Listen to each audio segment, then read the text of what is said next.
So, we are getting down to the wire. To recall from where we were last time, we were talking about reliable message delivery. And a couple of things to note before we sort of dive into some of the details of TCP are, number one, physical networks can basically drop or garble packets. You've got to keep that in mind. And I gave a couple of good examples of why that could happen. So one, there's a big interest in basically transmitting as fast as possible because that gives you a higher bit rate. But that, as you're kind of right on the bleeding edge of speed, you can start dropping packets. And there's kind of a happy medium there you want to hit between getting things out faster but not dropping too many packets. And another example here is trying to save energy by lowering your voltage until you're just at the point where you start losing bits. Okay, and once again, you want to trade off not going too low because then you get too high of a delivery loss. So these are two types of optimizations people might want to do on the physical media. You know, physical media in general can be lossy for lots of other reasons as well. So that's one reason we might garble packets. And congestion, which we'll talk about today, is another reason that packets could get lost. And this is an example in a point-to-point network where you essentially send data and there's no queue at the destination because they're all full. What are you going to do?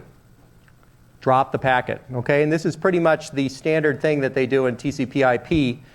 And so these two possibilities here lead us to at least have to assume that packets could get garbled or they could get dropped, and we got to make sure our protocol deals with that. Notice also that it's possible for packets to get reordered. Okay, so these are all potential problems. And so in order to get reliable message delivery on top of unreliable packets, we've got to do something. And in particular, we've got to make sure that every packet makes it there once and it makes it there only once. Okay, why do we want to make sure it gets there once? Well, we want to make sure that the things we're transmitting actually show up. Why only once? Well, because sometimes the arrival of a packet may do some action, and not all actions can be repeated properly. Okay? So, and we can combine, as you'll see in a moment, techniques for dealing with reliable delivery with techniques for reordering packets that are misordered, and of course that's going to lead us to using sequence numbers. Okay, were there any questions about this basic problem statement here before we dive in? We good? Okay. So today I want to finish up the discussion of TCP/IP, which will be useful for your project. Actually TCP/IP has many more features to it and sophistication than what you're doing in your project, but we'll give you flavor for what the full TCP is like. And then we'll talk about messages as a general programming paradigm, which is a little above the packet level. And then we'll talk about some distributed decision making, things like two-phase commit and Byzantine commit. And I don't know whether we'll get to remote procedure call this time or not. Okay. So how do we use acknowledgements? Well, very simple, right? You send a packet, and the other side acknowledges it. Okay, now, end of story, right? Well, of course, it isn't quite the end of story, because what happens if something's lost in the middle? So, for instance, if the packet gets lost and it never shows up at B, at some point, A will say, gee, I didn't get an ACK. And there'll be a timeout period after which it says, well, it must have been lost. It'll retransmit the packet. It'll eventually get the ACK. And now the sender is happy, and the receiver is presumably happy because we know it got the packet. Okay? Notice that this timeout is ideally triggered on the time of the original packet send. So basically, when you send the packet off, you somehow start a timer here, and sometime later, relative to the original sending of the packet, then we retransmit. Okay, and the reason we want to have that kind of offset there is really because we're going to try to tune the timeout based on how far this packet has to travel, because we want to have just enough timeout to recognize a lost packet without waiting too long to correct a lost packet. So it's kind of a fine line there. All right, so some questions, of course, that we asked last time. So if the sender doesn't get an ACK back, does that necessarily mean that the receiver didn't get the packet? No. Okay, so this is kind of funny, right? You have to deal with the fact that you may have sent a packet and it did show up. He sent an ACK back, that didn't show up, right? So it's possible that the sender actually did get the packet. So we want to make sure, and this is where duplication clearly comes into play, we got to make sure that B can recognize when it gets the packet twice. Okay? And this is basically what happens if the ACK is dropped or the message is delayed. So that's another interesting thing. Suppose that we've got two completely different paths to the destination. Packet A, goes to Florida by way of Australia. Okay, it's possible that that's a very long path, or it gets stuck in a loop or something for a little bit, and then we retransmit, and then it shows up. Okay, so it's possible to get duplication just because of delayed packets. So, sender doesn't get ACK, retransmits, receiver gets 2 packets, and potentially we've got a problem. Okay, everybody with me on this? Okay, so how do we deal with duplication? So notice, by the way, that the timeout is dealing with loss here, right? So the fact that we timed out and retransmitted means that we eventually show up at the other side. So now what we're going to talk about is how do we deal with the case where the packet actually went twice. And, solution is a sequence number. You basically put a sequence number in the message to identify which packet it is. And if you get a packet with the same sequence number, presumably you've gotten a duplicate. Okay, that seems simple enough. Okay, now of course the trick is how do you manage the sequence numbers, and we'll get to this in a moment. But for instance, what are some of our requirements here? Well, certainly the sender better hold on to any messages that it hasn't officially got an ACK for, and the reason for that obviously is it needs to retransmit them. Okay, the receiver needs to keep track of all possible duplicate messages so that it can throw things out. Okay, so it's really easy to figure out, what things aren't ACKed. It's a little harder to figure out when to forget about a received message because there are any number of circumstances whereby you could get the message twice or 3 times or 4 times. So how do you know when to throw it out? Okay.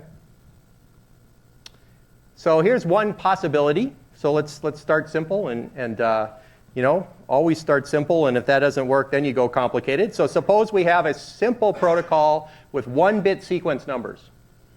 Okay, we call this the alternating bit protocol for obvious reasons. And the idea is you only send one message at a time. You put the sequence number in it, which is either 0 or 1, and you get an ACK back with the 0 or 1. And the sender basically keeps the last message that they sent. So that's the size of the queue on the sending side. And the receiver basically only needs to remember that it's already seen packet 0. Okay, and when it finally gets packet 1, then it can assume, maybe we'll violate that in a moment, that packet 0 is done with, and it can stop thinking about packet 0 as a possible duplicate. Okay, so very simple. So the pros of this particular algorithm, it's very simple. The overhead is extremely small. It's 1 bit. So what are some cons that might show up here? Yeah. Yeah, big con. You can only send 1 packet at a time. Why is that bad? Why is it slow? Yeah.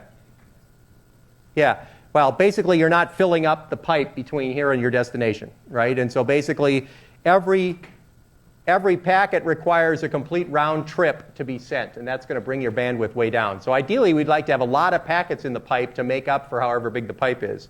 What are some other problems here? Anybody else? Go for it. No?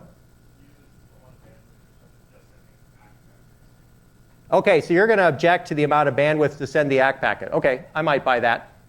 We're making you waste all that bandwidth on Project 4. We'll show you how TCP fixes it, but okay, I'll buy that. What else?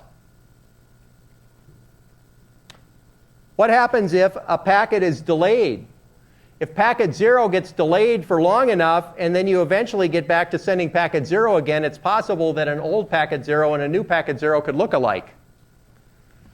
Okay, so you have to know how long is it possible for a packet to actually be stuck in the network and show up at the other side. All right, so this protocol is very poor performance and doesn't deal well with network delay. So what's the obvious thing? Yes? More bits. Okay, give me more bits. So yeah, so this is actually called a windowing protocol. And this is not quite what TCP does, but the basic idea is pretty simple. We have up to n packets that can go out without an ACK, and n is a number that's going to be adjustable based on distance. And each packet that arrives potentially sends an ACK back.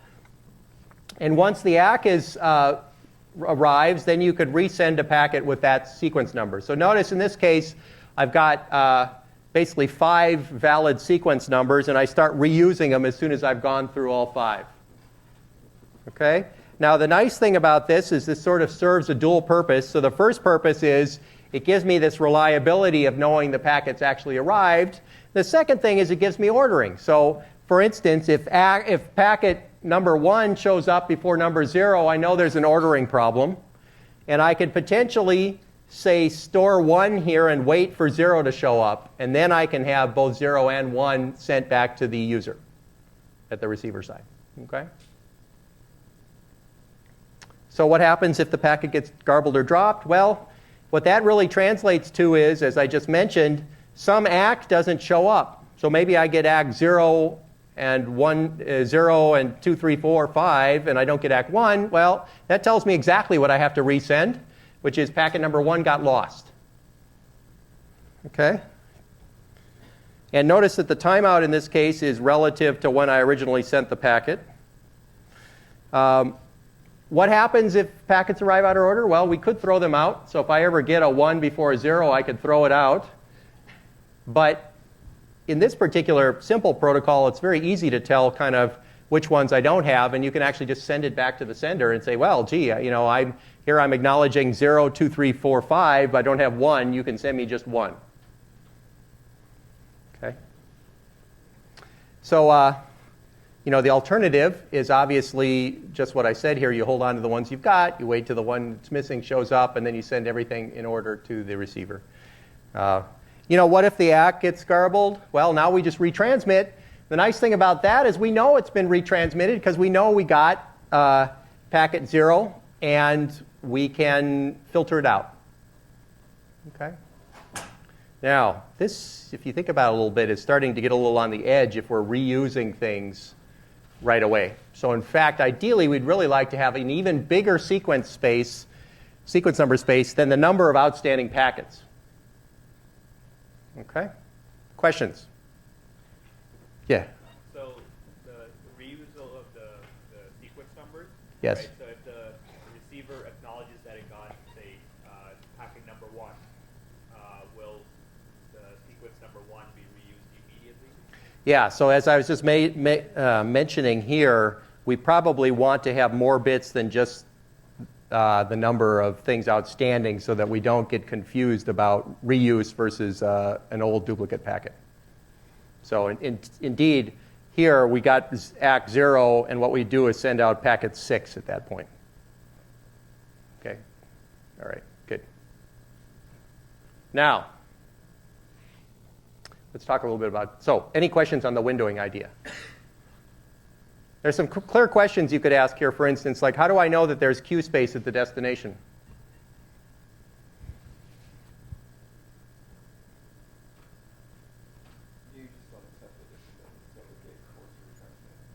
So if a packet shows up and the queue is full, we throw it out. Okay. So that's certainly plausible. Now it seems like that's an instance where dropping a packet is probably undesirable, right? Because both the source and the destination know how many packets are outstanding. Wouldn't it be nice if we could actually reflect the size of the queue back to the sender in a way that doesn't require dropping packets at the destination? Now, why does that not contradict what I said earlier about, well, if a queue fills up, you just drop things? What was I really referring to?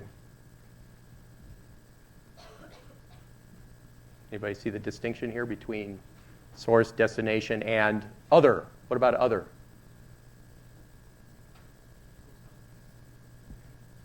Well, there's a bunch of things in the middle here, and if I fill up queues in the middle doesn't have any knowledge of source or destination, can't do anything about it, and that's the point at which you start dropping.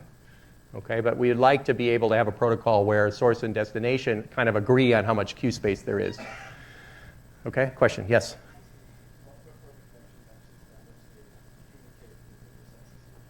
Yes.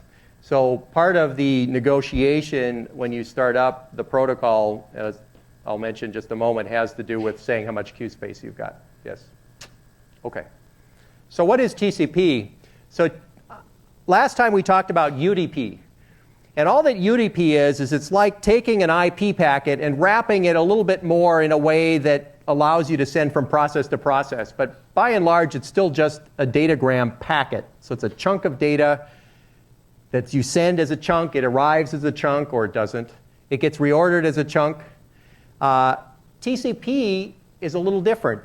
No packets are visible at all to the user. It's really a streaming protocol. And the idea here is that I dump some bytes in on one side. They show up on the other side. They show up in the same order I dumped them in. They show up reliably on the other side. Okay, that is what we're going for here. Is everybody with me? So notice how I dumped A, B, C, D, E, F, G, over here they're going to come out A, B, C, D, E, F, G, H, I, J, K, so on. Okay, in the same order they were sent. No packets are visible, so the user doesn't have any idea what packets are underneath. So, and it's reliable. So if things get somehow dropped in the middle, the user doesn't have to worry about it because the program, the process on either side doesn't have to know about retransmissions or anything. So we're going to hide that underneath an abstraction layer. Okay? Now, so TCP is basically IP protocol 6. It's layered on top of IP just like UDP, but it has a lot more that's done. And it's basically, like I said, it's a reliable byte stream between two processes on different machines, possibly over the internet, doesn't have to be. The details are, takes the input stream, it fragments it into packets, which then sort of zoom across the internet, and they show up at the other side. What's interesting that you may not realize is, so obviously there are packets underneath here, but it's possible if the MTUs change, remember the maximum transfer unit, that you might have started out on this wire with packets of size 1500. They go through this router, and on this wire the packets can only be 200 in size.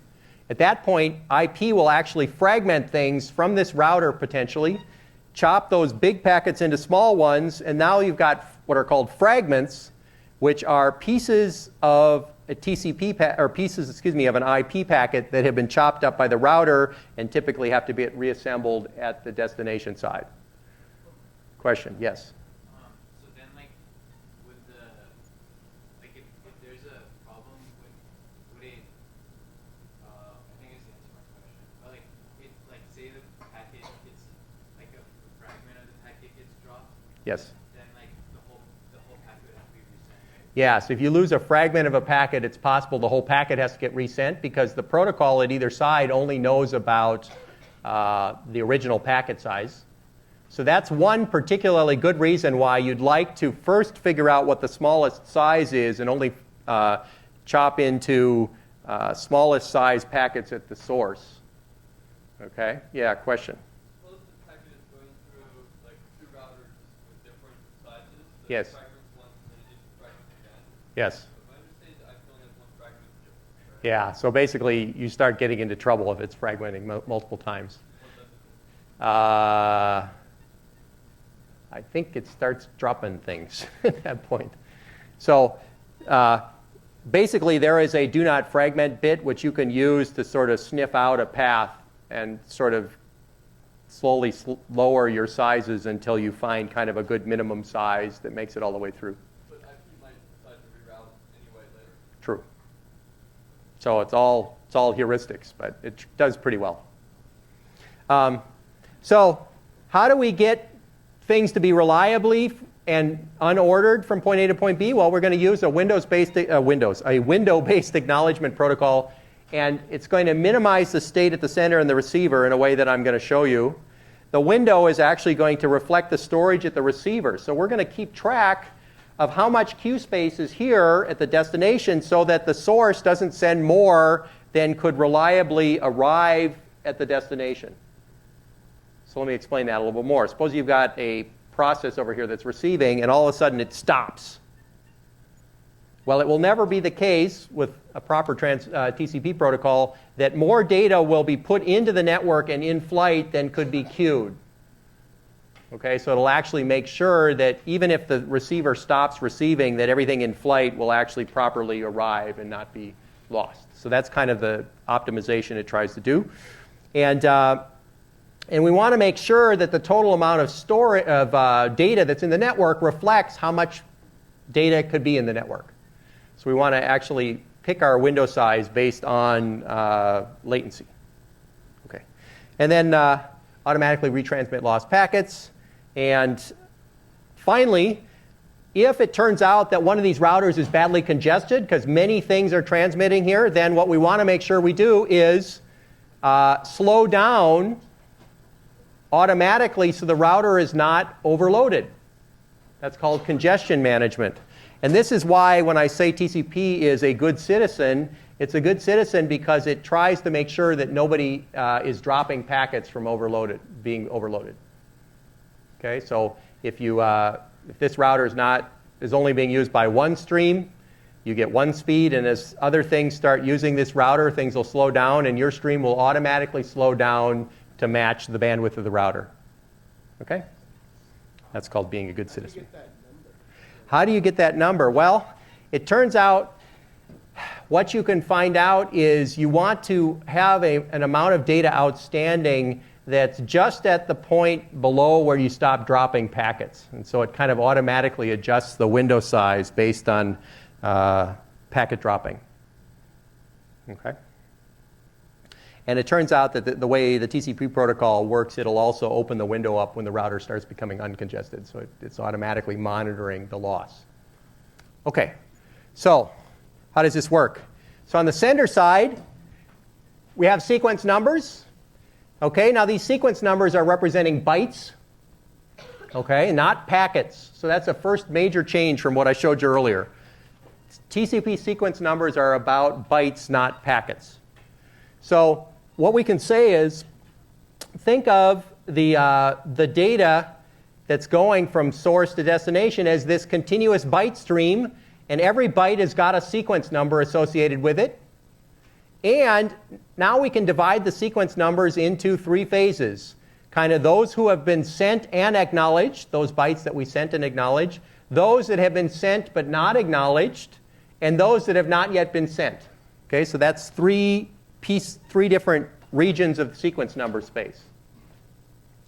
Okay? Now, I did not say that every byte gets an acknowledgement packet. I did not say that. Okay? In fact, I explicitly do not want to say that. What I did say was every byte has a sequence number. Those are two different things, and I'll show you in a moment what I mean. Okay? Now, what do we see in the destination? We see something similar. The sequence numbers at the destination kind of get divided up into three phases as well. We have those which have been received and given to the application, those which have been buffered and not received, and then those not yet received. Okay? And of course, a byte that has been received has a sequence number that might be in one of these two phases. Okay? All right. Questions? So the same byte gets the same sequence number at source and destination. So here we go. So what we're looking at here is how TCP how it works. Imagine we're at sequence number 100, okay, and we're about to send a packet. So first thing is, from previous transmissions, we will have an acknowledgement that says we are at sequence number 100. And this is back to the sender, and there are 300 bytes of storage at the receiver side. Okay? Now, suppose we try to send a packet. Now, what I mean is the user puts some bytes into the input socket. TCP divides it up into a packet, and for instance, in this case, it divided into a packet that is of size 40 and whose sequence number starts at 100. Okay, and that packet goes to the destination. Now our sequence number at the destination is at 140, right, because we received 40 bytes. And notice the acknowledgement that came back is simply says, I'm acknowledging sequence number 140, and there are only 260 bytes left in my queue. Okay, so notice how with a single acknowledgement, I acknowledged 40 bytes that went in a single packet. Okay, so I'm not putting an acknowledgement for every byte received. Okay, are there any questions on this so far? So now if I send another packet, here's one where there's 50 bytes to send. Notice that the sequence number is 140. Why? Well, because these 50 bytes start at sequence number 140. The size is 50, and what comes back for an acknowledgement? Well, I acknowledge that I received up to 190, and there's now only 210 left. Okay, so notice how we have several possible variables here. We can select how big of a size of a packet to send, and usually TCP sort of receives some data into the socket until a certain time has expired, and then it can choose to send the packet out. Okay, so this size is picked dynamically to not cause the receiver to wait too long. Yes? So the queue seems like it's per connection, right? Not like Yes. globally? Okay. So this queue is per connection. Okay, and you could say that in some sense this queue is directly associated with the receiving socket. Okay. Now, here's another instance here where we send at sequence number 230, okay, size 30. We get back this ACK of 190 and 210. So what happened here? Well, what happened here was presumably I sent this chunk, but it never actually arrived at the destination. So here's a lost packet of size 40. Sequence number 190 didn't show up. I, as sender, kept going. And now the sequence number 230 of size 30 showed up. And notice the acknowledgement's a little different here, right? Somebody explain this acknowledgement to me, 190, 210. Why is it the same as the previous acknowledgement? Yes? Because it's in order, that means that you never receive the next byte after that one. So those retransmit the one that follows that. Yeah, all it's saying is I've only received all of my data up to sequence number 190. And after that sequence number, there's 210 left. Notice it did not acknowledge this packet. Okay, can somebody, does this make sense? Okay. Now notice at this point, we've got a bit of a problem, because eventually we're going to have to get this chunk of data, and we're going to have to decide whether we need to retransmit this or not. So let's keep going. So presumably the source keeps sending, and here's a case. Notice the acknowledgement hasn't changed. Okay? And at some point, we get a timeout. And at that point, we know exactly what to retransmit. Why do we know exactly what to retransmit? Because the acknowledgements are telling us what data it got. It got data at sequence number up to 190 is the last thing that was transmitted. So the sender knows that it was this packet that was lost. Okay? Now, notice what the acknowledgement did at this point. It says, oh, good, I've received everything up to 340, and there's only 60 bytes left. Okay? So this is kind of a self-adapting protocol that basically tells you where the first hole is in my reception. The problem you can imagine is if we've got a lossy situation and there's more than one hole, we actually have to go through a timeout period for every hole there is in what I've received. Okay, because of the way the original TCP/IP protocol is constructed. Yes? But it keeps sending, since it's multiple holes, it keeps sending on top of the window as it waits for the next time, right? It will actually, potentially it will keep sending beyond the window up to a point at which the timeout happens, and then, yeah, then at that point it'll start retransmitting things potentially over stuff it's already gotten, except if the acknowledgement tells it it's okay. So in this instance, this one hole fill immediately allowed the destination to acknowledge everything up to 340, and it didn't have to retransmit any of this other stuff. So say like it sends 190, would it like, and then before it got the ACK back for that it got 190, would it keep sending 340 for Yeah, so that's a great question. Depends. Okay, it depends on the TCP implementation because there's several things you could imagine. One is optimistically send a bunch more, assuming that things were lost in a burst. Then we have the potential for a lot of wasted sends. But in those instances, we can certainly get rid of duplicate packets because we know what's duplicate and what isn't, right? The other is to just wait until you get the ACK back and make some decision, all right? And different protocols do different things. Okay. And so finally, at this point, we can transmit the last couple of pieces. And notice at this point, we're acknowledging up to 400, and there's 0 left in the queue. What happens now?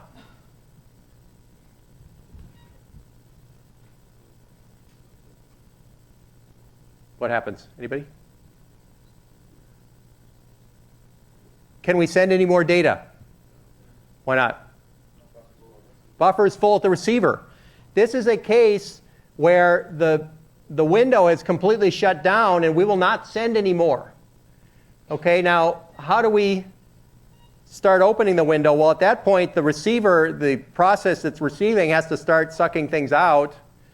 And at that point, we'll actually get an acknowledgement back that looks more like 400 / and then 20 or 40 or 80 or however much the receiving process took out, at which point we know, oh, gee, we're receiving data again. There's space at the destination. I can start sending. Okay, yes? Oh, this is the TCP portion of TCP IP.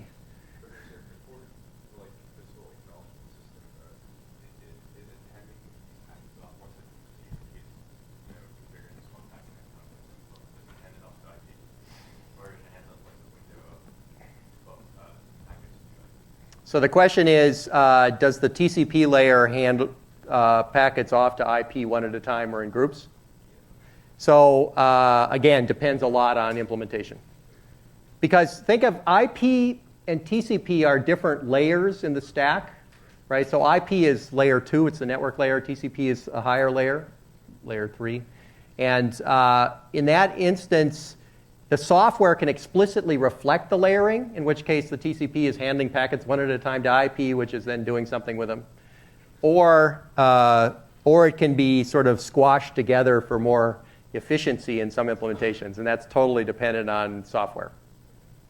It's a good question. Yes? So once you get to the point of the 400/0, then how does this receiver indicate to the sender that it'll like process some of those packets and think through it, but how does it let the sender know about that? What happens is it'll start sending ACKs that say 400 / something non-zero. Yeah. Okay.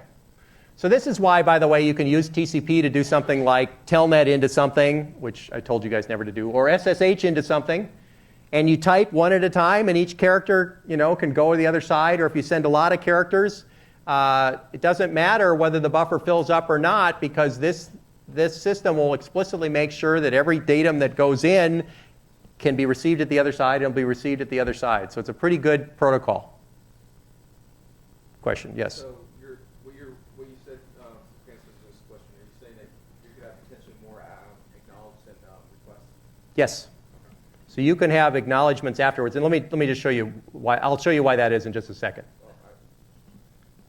So in other words, so the answer to your question is you do not have to have an outgoing packet to receive an incoming ACK. Okay, good. So some Administrivia, project 4 design document. I've decided to extend until Wednesday. Based on popular demand. So anyway, you can wait until midnight on Wednesday if you like, and you're okay. The exam, of course, is coming up. It's on 12/16 in 10 Evans. It's all the material from the course, excluding the last day, and slightly more focus on the last half, but probably definitely will include material from the whole course. You get 2 sheets of notes, both sides, and a dumb calculator, so no cell phones, iPads, anything that's got a network connection or a cellular connection. Or if you have a wire going between your desk and the person behind you, that's probably not allowed. Yes? Is it TI-80 So if it's a TI something or other that you can show doesn't have a network connection, you're probably okay. Okay, it's okay if you want to take your simple arithmetic we ask you to do and graph it. You're more than happy to allow you to do that. All right, any other questions? Okay. Design review? Design review. Oh, so the design reviews are Monday and Tuesday, as usual, after Thanksgiving. So hopefully your TAs have already set those up. I don't know. Are we all set up for design reviews? Oh, yes, they will set them up tonight or early tomorrow. And then, so you guys should probably sign up for your design reviews before going away and eating too much and falling asleep for Thursday and Friday. But yeah, the design reviews will be Monday and Tuesday. Okay. There is a lecture on Wednesday. Woo! Including this one, we're down to actually 4 lectures, so except for the last one, which is optional. And fortunately, I've now got lots of suggestions for the final lecture. Thank you, thank you. I'm now at the point where I'll have to start pruning, although if you really have some other suggestion you'd like, please send them. I haven't started pruning yet. So probably Monday after Thanksgiving, I will mention the list of topics that I got and which ones I chose, or if there's a couple I'm having trouble deciding on, I'll let you guys help me with it. So feel free to send me up until, how about up until Thanksgiving, you can send me suggestions for the final lecture. All right. Any questions on Administrivia? So, let's talk a little bit about acknowledgements in TCP. So what's kind of interesting about TCP is if you look at the header has a sequence number and an acknowledgement number. Okay, so it's a sequence number that's part of the outgoing connection and an acknowledgement number that's part of the incoming connection, and those are on every IP packet. What that means is anytime you send a packet, you can also be acknowledging receiving packets. Okay, so the reason they did TCP this way is that it allows you to, for instance, hold off acknowledging for a little while you're receiving stuff to reduce the number of acknowledgements. Okay, so in fact, you don't even have to send an acknowledgement for every incoming packet. Or, if in the case of the window opening up we mentioned earlier, you can send acknowledgements that didn't respond to an incoming message. Okay, so these go in both directions, and so you're simultaneously acknowledging and potentially sending in every packet. Okay, questions? Now, as I mentioned, there is this slight problem of what to do when failures happen. Okay, yeah, you can retransmit the whole, but then the question is, do you start sending other stuff, or do you wait till you get the acknowledgement to see exactly what the next thing is you want to send? That was exactly what was asked earlier. And the answer is, well, either you wait and therefore lower bandwidth and don't respond to failure well, or you send a bunch of stuff potentially causing more congestion, causing more problems. Okay, so that's enough of a concern in modern TCP/IP networks that there is an optional thing called selective acknowledgement, which uses the option field of TCP to basically say something about exactly where the holes are and what's received. I'm not going to talk about this more, but it was available in Windows since about Windows 98, so it's been around a long time. I say here that it's not widely in use, but I actually think that that's probably a lie now. It's much more widely in use than it was. It's increasingly so, and however, it's part of the negotiation at startup. So when you start up a connection, you have to say whether the other side knows about selective acknowledgement or not. Okay? And it's really about being able to say exactly which packets are missing, exactly which byte ranges are missing, so that the transmitter can transmit exactly what's missing and then get onto it and start transmitting new data. Okay, any questions? Okay, so you can look up selective acknowledgement, by the way, Google it, and you'll see a lot more about what it's about. So let's talk a little bit about congestion avoidance. So we said earlier that TCP is a good citizen. What that means is it tries to reduce the rate at which data is going into the network to avoid losing packets in the middle of the network. And the loss of packets because a router is overloaded is called congestion. And it's really about deciding how long should the timeout be and how much data should you have outstanding between acts. So how about how long the timeout should be?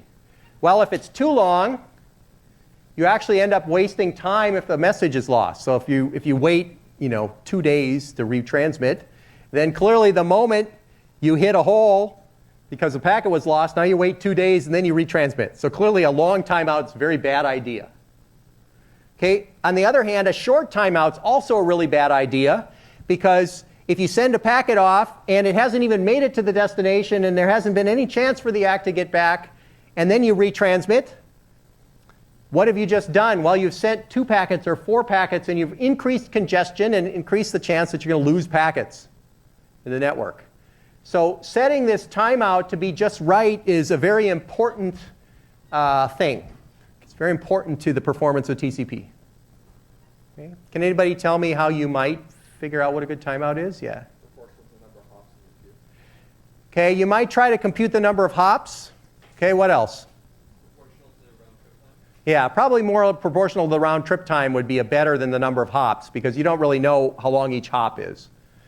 Okay, now of course you don't want it to be exactly one round trip time because, well, it varies, right? Yeah, go ahead. Yeah, so exactly right. So the timeout is tunable. Basically what you're doing is you're observing round trip times and you're selecting your timeout to be related to the round trip time. The question is how much related? Well, oftentimes it's a factor of 2 or a factor of 4 round trips is the number you pick because that's a pretty good balance between wasting time when you lose packets and increasing congestion. Okay? Now, and basically this is the stability problem. Okay, more congestion, you delay your ACK, get a timeout, more traffic, more congestion, etc. And notice also that in addition to the timeout, it has a lot to do with how much data I shove into the network. So we want to tune the window size. So how do we choose the window size, which is the number of datums that I allow before I see an ACK? Okay, well, clearly it's got to be less than the receiver's advertised buffer size. Okay, why is that? Well, I want to make sure I never send data out that could be dropped at the destination because there isn't enough buffer space. I'd like to try to match the rate of sending packets with the rate of the slowest link. So if I send packets very rapidly because I got a really fast link and then there's a 96 kilobit per second modem in the middle, the only thing that's going to happen is I'm going to send so much stuff and right at the point where that modem ties in, I'm going to fill up the buffers and overflow and I'm just going to end up dropping packets. Okay, so clearly I want to make sure that my rate matches the slowest part of the network. And basically the sender uses an adaptive algorithm to decide this. And it's really based on what we call the window size at the sender's window size, which is how much data in bytes do I allow outstanding before I see an ACK for those bytes. Okay? And the basic technique is pretty simple. I keep increasing my window until I start dropping packets. Okay, so I want to get somewhat on the bleeding edge of dropping packets, and then I know I'm kind of right at that point where I'm putting in as much data as can make it through at that rate. Okay, and TCP actually has a long history of tuning this algorithm. So there was an algorithm, the Van Jacobson TCP slow start was one of the first ones to do a really good job of this. And this is basically the notion that you start sending slowly. That's where the slow start comes in. So if there's no timeout, you slowly increase the window size, okay, by 1. Okay, now 1 what? Well, 1 unit, okay, bytes, whatever. And then timeout reflects congestion, and so at that point you cut the window size in half. Okay, so what you're doing is you slowly open the window up until you hit the point where things are lost, and then you go back to half size and then you slowly increase again. And what you see is you actually see this sawtooth behavior of bandwidth that TCP uses, and that's trying to make sure that you're not exceeding the point at which you're losing data, but you're kind of adapting ideally there. It's between sort of the halfway point and the point at which you're losing data. Okay, questions? So this is why, by the way, it takes a little while for TCP to kind of get up to speed, because it takes it a little while to kind of find that ideal transmission point. Okay. So as a final sort of topic here on TCP, we might ask, how do you get the right sequence number to start with? So you open a brand new connection. Do you start with sequence number 0? Okay, well, no. And the reason is you don't know whether you have just closed a previous connection and there might still be packets in flight. And so by making sure that your sequence numbers are kind of in a unique part of the space, then you sort of avoid that problem. Okay, because if your sequence numbers are overlapping with a previous connection, then their whole use is kind of suspect. And the other thing that's kind of interesting is if it's possible to predict the sequence numbers, it's actually possible to hijack TCP connections. And there have been some instances of this where somebody figured out how to predict what sequence numbers were being used with new connections, and they were able to send the right set of packets in to actually hijack a console session and actually break into a bank one time. So there was a couple of interesting kind of uses of predicting of sequence numbers. So this sort of leads you to want to make sure your sequence numbers are A, unique, and B, not predictable. Okay, so some ways of choosing the sequence number. One is, so this is about the uniqueness. You might somehow have it related to time to live, so you know the packets are truly gone and you're always above any range of, or unique from any range of packets that might be around. And if you've sent packets X seconds ago, you could assume that they're definitely no longer in the network, and it's okay to reuse those sequence numbers. So that would be a uniqueness idea. Another might be some sort of epoch thing, which basically uniquely identifies sort of which sequence numbers are currently in use. And so you sort of have part of the sequence space is epoch numbers, and the other part is sequence. That's not used too much. The third one is a pseudo-random choice, which is used. All right. Questions? Now, so we have TCP. How do we use it? So popping up a level, there's this notion of sockets, which, as I mentioned before, showed up with BSD 4.2 for the very first time. It was an abstraction of a network I/O queue. Okay, and it basically embodies a single side of a communication channel. So it's the endpoint, it's got queue space, and it's all about binding two sockets together so that at that point, and saying that they're the TCP protocol, so that at that point you put bytes in on one side and they show up on the other side. And so really communicating with sockets is about allocating the sockets to either side, connecting them together, and then using them. And what's interesting about the socket interface is it's the same interface for sending and receiving data regardless of whether the socket's in China or on a machine in the machine room locally or on the same machine. Okay, so you can get what are called Unix sockets, and what a Unix socket is it's a socket that's in the file system and is purely used to communicate between two processes on the same machine. Okay, it's the exact same interface, but it's the Unix socket protocol. There's no network involved. Or you can have a socket that's literally over the network. It's connected via TCP, and at that point, it's a network socket. Okay, question? Yes? If you open a standard TCP socket to localhost, will it just create a Unix socket underneath, or will it actually? It'll actually probably open a real networking socket, but localhost tends to bypass a lot of the layers of the network, so it doesn't go through windowing or anything. So what are the performance ramifications of that? Couldn't tell you offhand. It's kind of a question of how well you need to optimize round-trip local communication or not. It's a good question. I don't know the exact answer. I suspect it's extremely dependent on operating system. So these were first introduced in 4.2 BSD. Sockets have been around probably for most of your awareness of computers, so you could think of them as having always been there. So let's talk a little bit about how to use them, just so you get a flavor for the interface.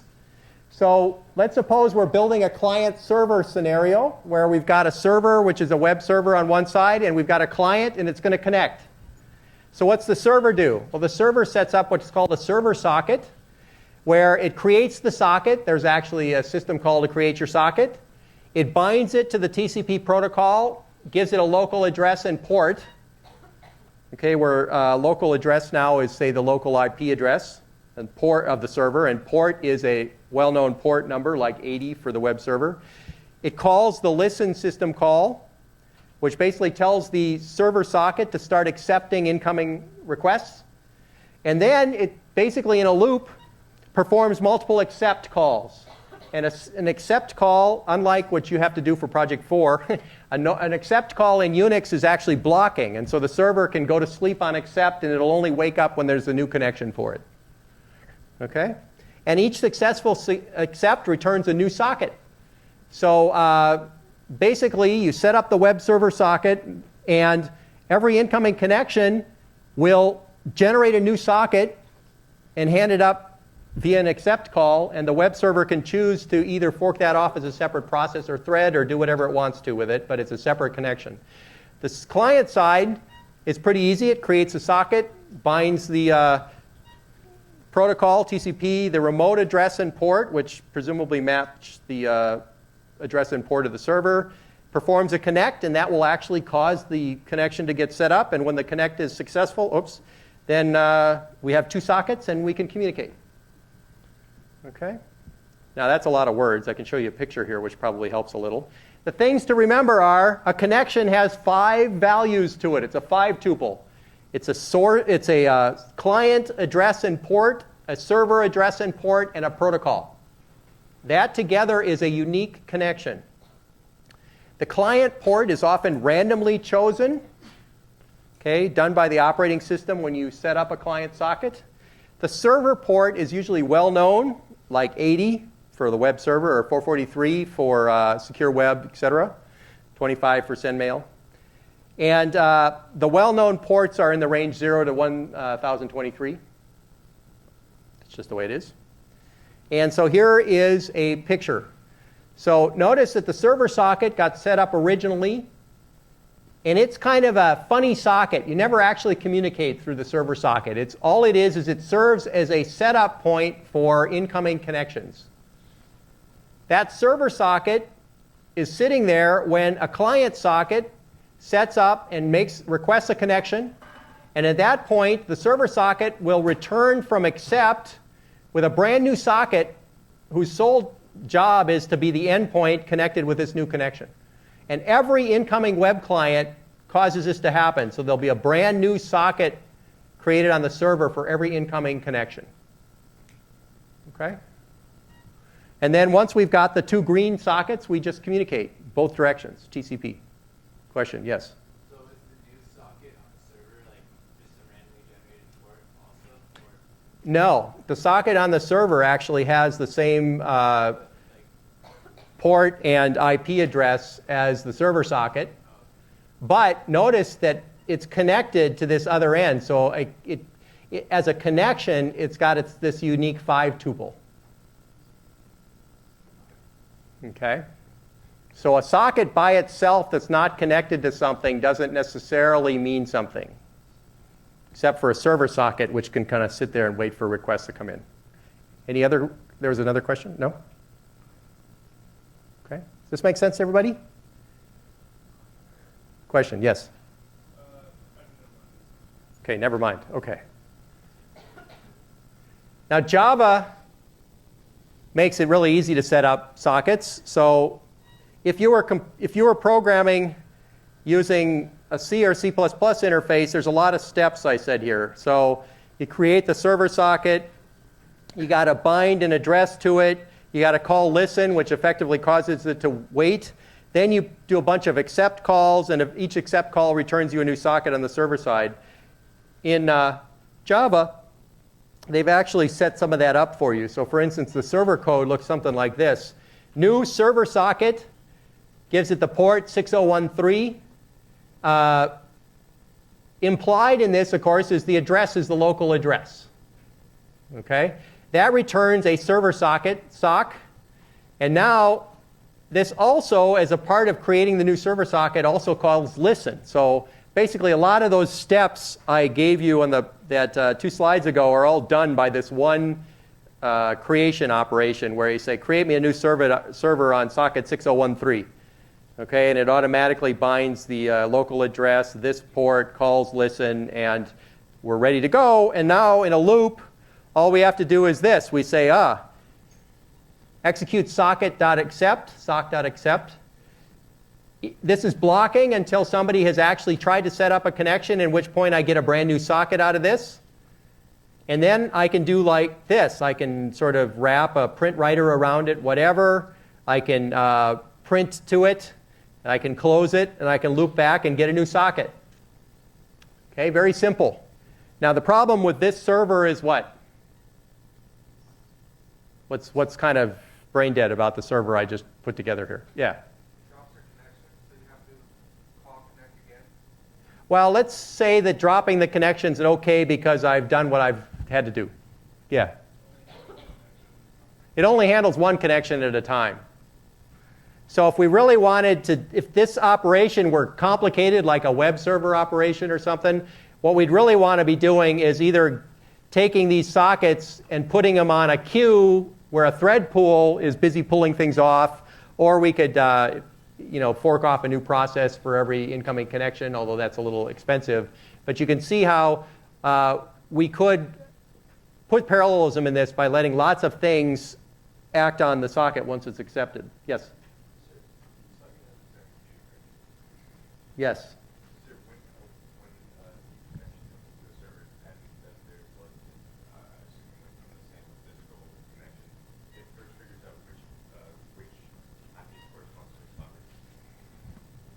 So you're saying, okay, so you start with each socket has its own queue. So you're talking about once everything's established, when data comes in, what happens?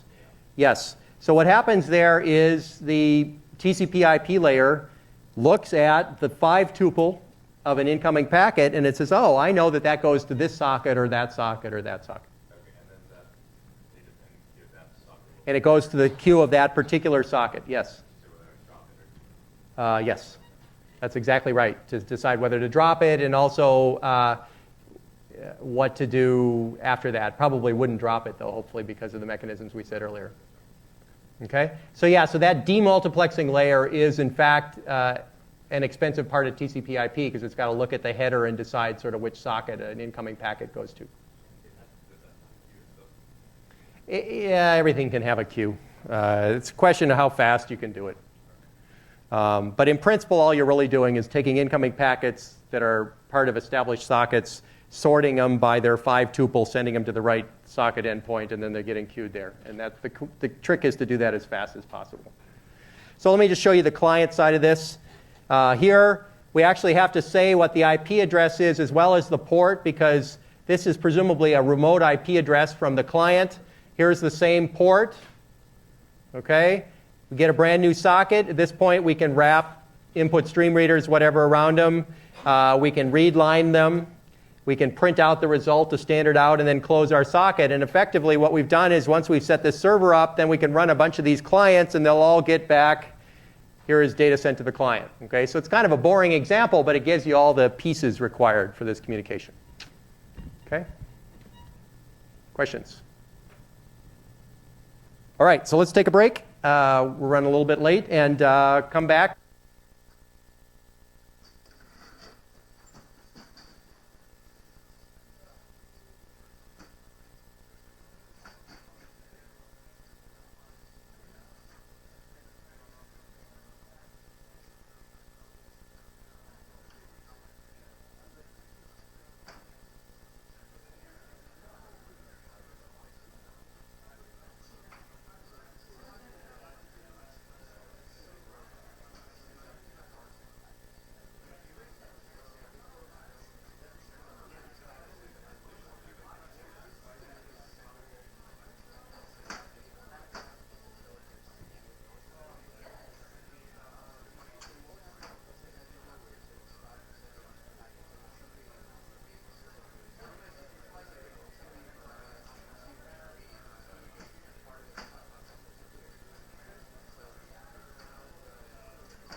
Okay. So there's one thing that, so I had a good question. Let's close our laptops again. I had a good question over the break, which I did want to make sure was clear here. Sockets are just endpoints, and they don't have to be bound to TCP. I think I said already that they could be bound to what's called a Unix socket, where the communication is through the file system. They can be bound to TCP if what you want to have is a stream in and stream out, or they can be bound to UDP, in which case what you write a chunk of stuff to the socket on one side, and it comes as a packet to the other side, and it comes out as a chunk. All right, so you can actually you actually have to set up sockets to do UDP communication as well. So let's move on a bit now to how we might use this. So how do you actually program a distributed app now that we've got something like TCP? And among other things, we need to synchronize multiple threads running on different machines. If you remember back when we were talking about synchronization on a single machine, since we had shared memory as one of our assumptions, then we could build locks and semaphores and monitors and all that sort of apparatus to synchronize between two processes that were on a single machine. The problem when you've got a distributed application where a process on one side is communicating with a process on the other is you can't necessarily use shared memory to communicate. And so all the locking mechanism is broken. And so we got to come up with something else.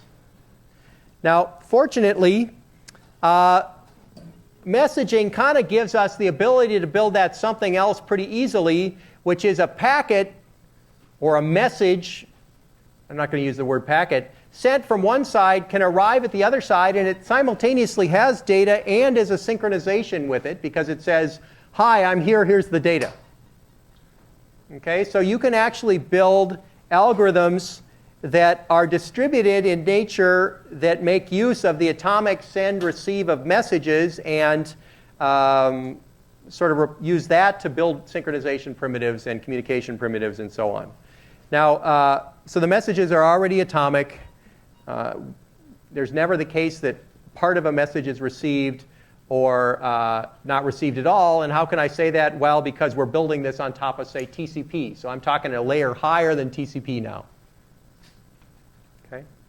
So what's the interface? Well, this interface might be something like a mailbox, which we could think of as a temporary holding area for messages. Now, a message is a chunk of data that's sent as a group.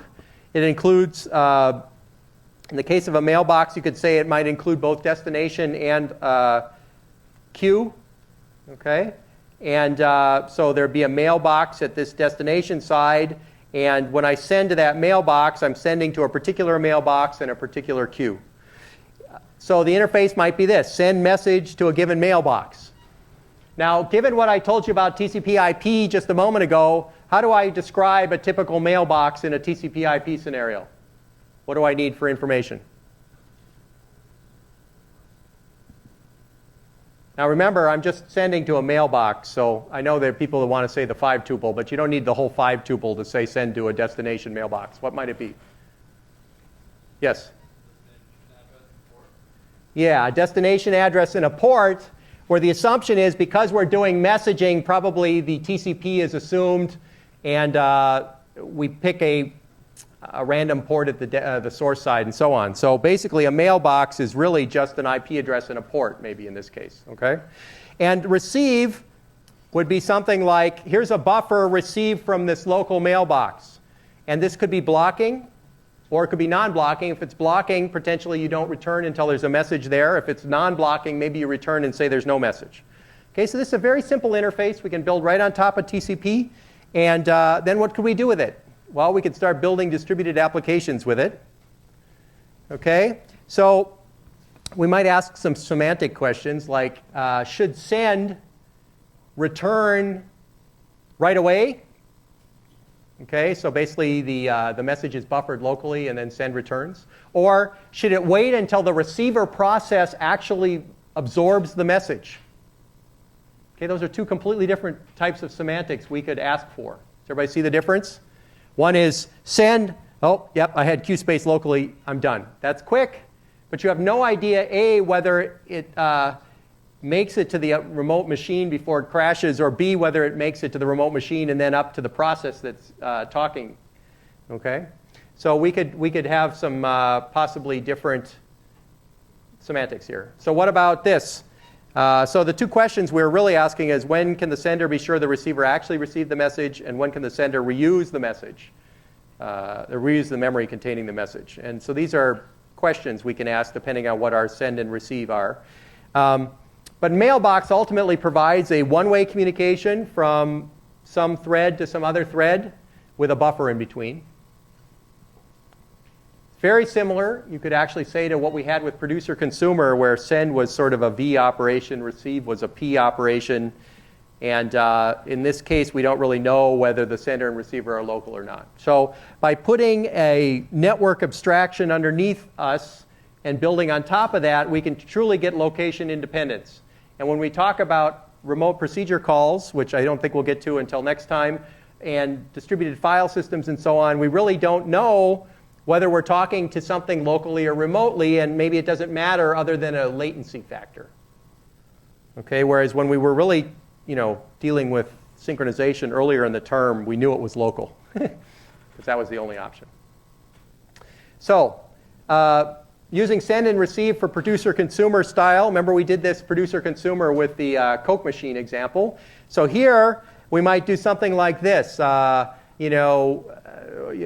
one, we prepare the message we want to send. We do send message 1 to mailbox, and this is producing messages which go across the network. And all the receiver does is it has a receive buffer. It says receive from the mailbox, process it, and does that in a loop.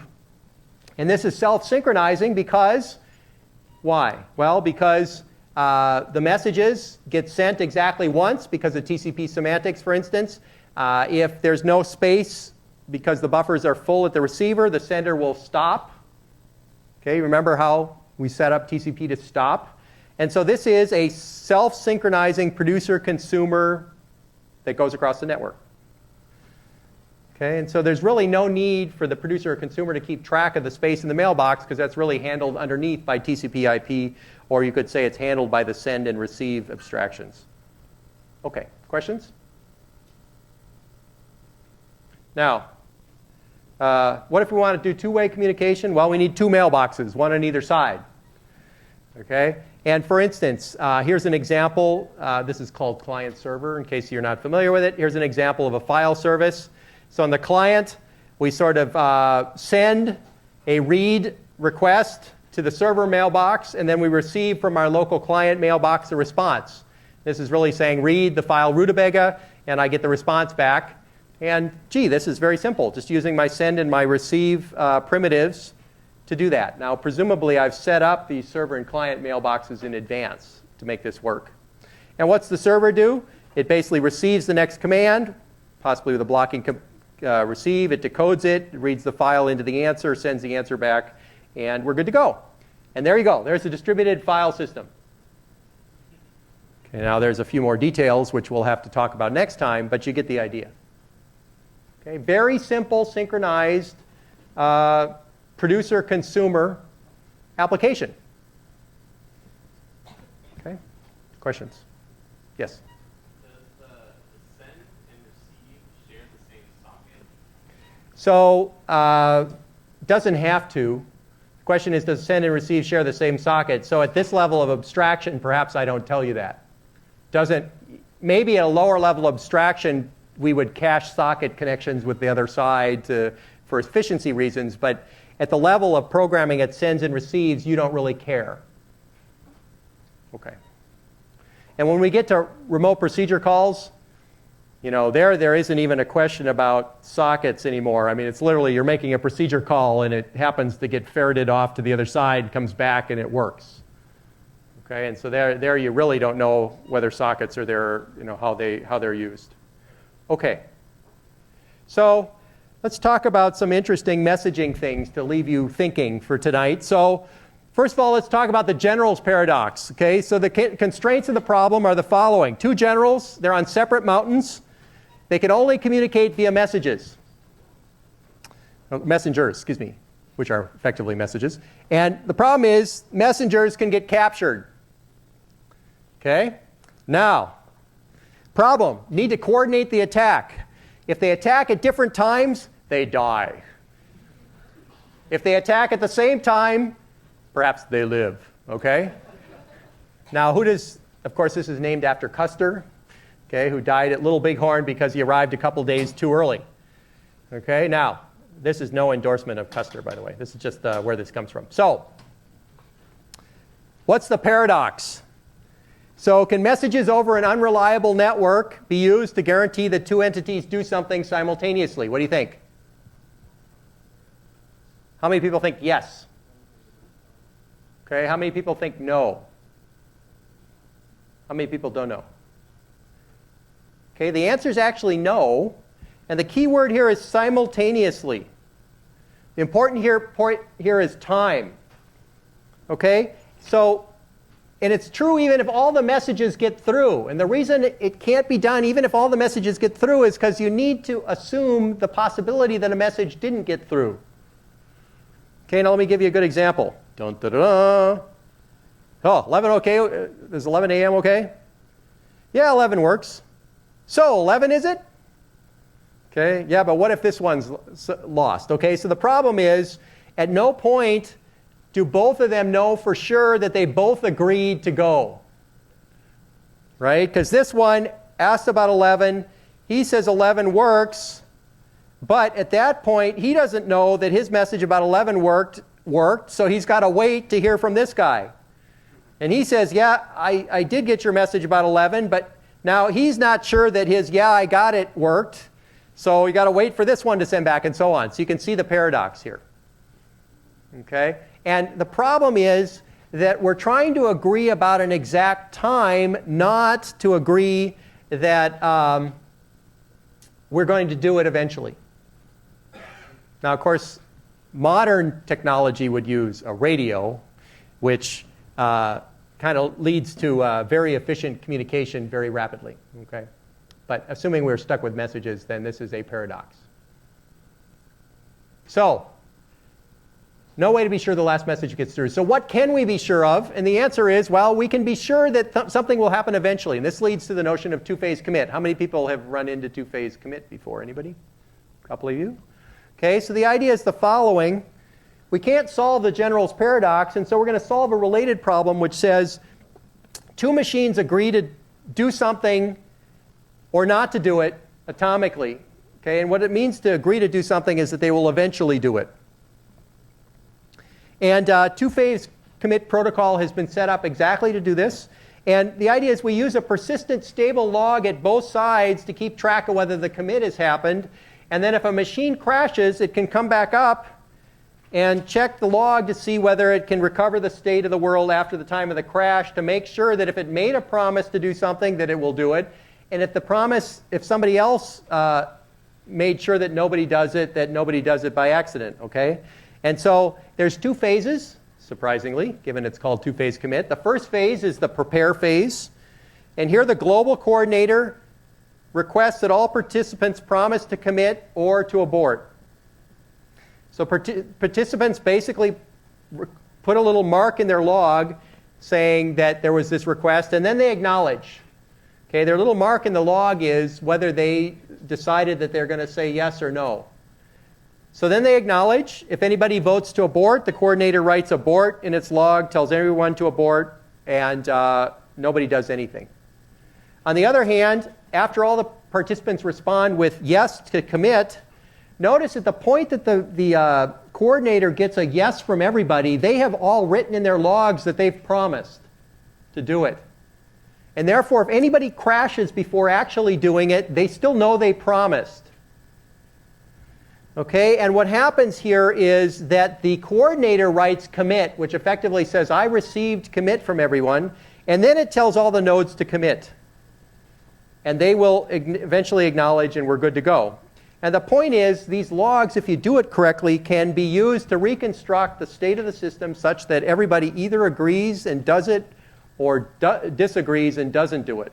There's no situation where some people do it and some people don't. Yes? So why can't the thing you're committing to be attacking the left hand? Well, you can. The problem, though, is let's take that exact example here. Suppose that I am somebody who's agreed that I will attack at 11, and I put a commit record on, and then I crash.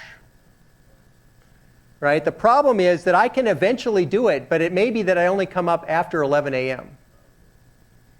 Okay, so the problem here is really that I can't be sure of the simultaneity. I'm losing it tonight. But I can be sure that it'll eventually happen. Okay? So here's an example. So suppose A is Wells Fargo, B is Bank of America.